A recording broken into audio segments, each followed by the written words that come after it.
जय Jagannath the food lovers Odia recipe channel को आपण समस्त को बहुत बहुत स्वागत। आज मु आपण मान पई 56 भोगरु आ गोटे भोग नहीं आसी पोटल रसा।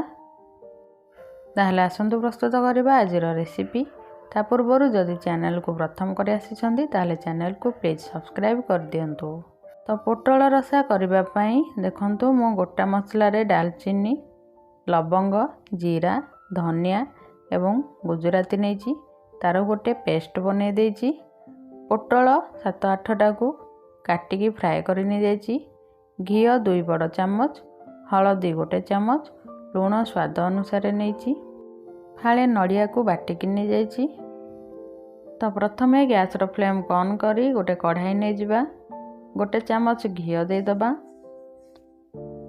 घी टिके हमर गरम हे आसिले 2टी तेजपत्र देदबा। बाटिकी रखिथिबा गोटा मसला को बाटिकी रखिथिबा जीरा धनिया दालचीनी लवंगर पेस्ट को देदबा। लो फ्लेम रे 5 ରୁ 7 मिनिट पर्यंत फ्राए करि नबा।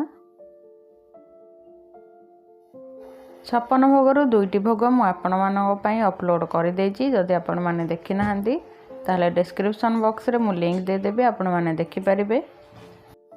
गोटे चामच हळदी पाउडर दे दबा। आपण माने जदि चैनल को नुआ कर आसी ताले चैनल को सब्सक्राइब कर दियंतु।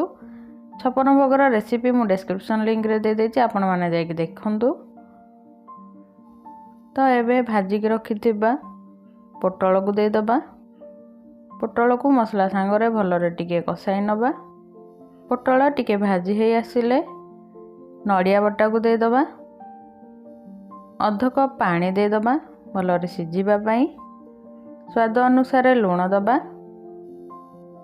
15 मिनिट पर्यंत कभर दे मीडियम फ्लेम रे घोड़ाई नबा।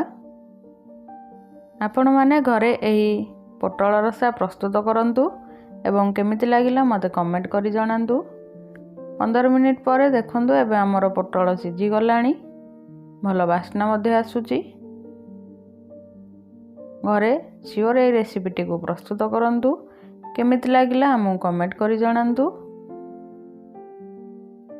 प्रस्तुत हो गला महाप्रभुंकर 56 भोगरु गोटे भोग पोटल रसा। आजिर वीडियो जदि आपण मानू पसंद आसी ताहले लाइक कर दियंतु चैनल को सब्सक्राइब कर दियंतु। Thank you.